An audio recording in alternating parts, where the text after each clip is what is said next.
So there are few terms related to startups which are used frequently, and we will discuss about the same. So let's start with burn rate. So this is the term normally being used in case of almost all startups, because more than 90% of the startups are still, even after raising Series D, Series E funding, they are still in losses. So in that case, burn rate is very important to know. So by burn rate, we will be talking about the net burn rate by reducing the revenue from the outflows. So while calculating burn rate, basically you include all the cash outflows whichever you will be incurring, whichever the company will be incurring per month. So till now I thought that only operating cash flows have to be considered. So maybe the loan you would have taken for the financing of your plant and machinery. So the interest expenses as well, which you will be incurring monthly, that will be also be considered as part of net burn rate. So basically it includes all kind of cash outflows that you will be incurring per month. So this term would be relevant only for those startups which are already in a late stage funding round. So say for example they have already raised Series C or Series D funding. So in those cases specifically, the expenses per month would be more or less same. Whereas in case of the startups which are in the seed stage, it is not obvious that the expenses per month will keep on increasing depending on your scale. So in those cases, mostly burn rate is not that relevant as it is in case of the growth or late stage companies which are more matured companies. So the net burn rate basically is the amount of cash that you are burning. So the amount of cash that is in negative per month, that is what is the net burn rate. And there is one more term linked to the net burn rate, which is runway. So what you mean basically by runway is that how long will your business will be able to carry on your business on the basis of the cash balance that you have in your bank right now. So the simple formula to calculate runway is to divide cash balance by your net burn rate. So say for example the cash that you have in your bank is say $100 million, and whereas your net monthly burn rate is $20 million. So you will be able to sustain the outflow for say 5 months. So after 5 months you will be out of cash and you will have to raise another series of funds. This is how the PE or the VCs decide by when you will be out of cash. You will need to raise another round of funding. So ideally the runway should be at least 12 months, because that is the ideal gap that should be between two round of series. So the more number of months you have a runway, it is a good indicator that is you are getting converted into profitability is nearer. So the other one being churn rate. So what is churn rate now? So churn rate is nothing but the number of customers that you lose year on year basically. So churn rate is calculated on yearly basis. So the number of customers that you have lost in a year, that is, or in other way, if you to say in other way, that is the number of customers who are non-recurring to you. So that is the churn rate. So the formula for it is the customers that you have lost, that is the lost customers, divided by the customers at the beginning of the period.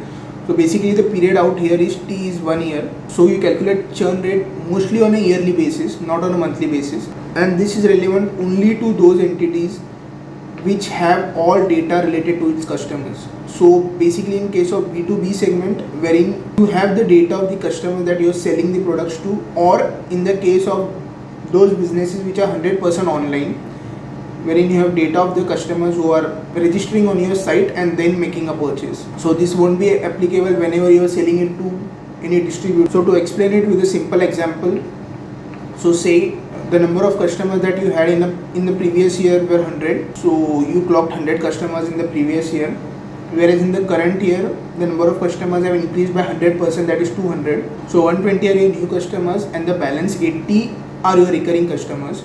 And in the previous case, as in the previous year, the number of customers were 100 and now it is down to 80. So the number of customers lost is 20. So your churn rate would be 20%, that is 20 on 100. Whereas your growth rate would be 100%, since the total number of customers clocked in the current year would be 200. So 200 on 100. So your growth rate would be 100%, whereas your churn rate would be 20%. So as long as your growth rate exceeds the churn rate, it is considered as a good metric, obviously. So now there is another term which is run rate. So all these terms sound similar. So run rate is basically for those companies which are raising any series of rounds in the mid of the year, that is say 3 months or 6 months. So they annualize their top line. So it could be a simple annualization. So it could be a simple multiple, that is say you have $100 million for 6 months, so it will be 200 million for 12 months. But basically in most cases run rate is calculated on month by month basis, since there would be incremental sales growth in every month. So on that basis CAGR is calculated and your future projections are being made. So basically run rate is nothing but annualization of your YTD sales. And the last term being customer acquisition cost. So this term is normally used in Shark Tank, mostly in US shows, even in Indian show it is being used. So normally the VCs or the PE funds would be interested in knowing what is your CAC per customer. So the formula to calculate it is very simple. So assuming that you are spending on only one advertising campaign formula, so in that case CAC would be the outsourced cost, that is the advertising cost which you pay to your advertising company, as well as plus the in-house advertising cost, that is the in-house sales people. So you club these two and divide it by the number of the new customers that you acquired in a particular year. So the formula for it is the total advertising cost divided by the number of new customers that you acquired. So if we link it with the previous example, that is the churn rate. So in that example the new customers were 120. So whatever will be the total advertising cost in a year, so you have to divide it by the number of customers, that is 120.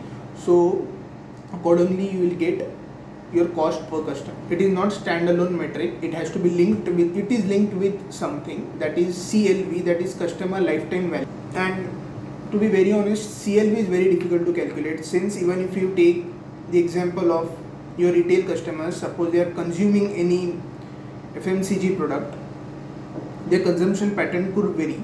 In most cases you take out a simple average or you take out the minimum to be on a conservative side, and then you multiply it with the number of years that you project the sales to continue, and then you discount it to the present value. So that gives you a customer lifetime value. So whatever your earnings are from a single customer, so you discount it with any so you discount it with the company discount rate, and then you bring it down to the present value, and then you basically divide it with the customer acquisition cost. So say your customer acquisition cost is $300 and your CLV is $1,000. So the ratio would be greater than 3. The ideal ratio which is being considered for this metric is 3 times. So your CLV should be 3 times that of CAC. But honestly I feel that is too low. So it means basically that your advertising benefit, although it is discounted to the present value, will be exhausted in 3 to 5 years.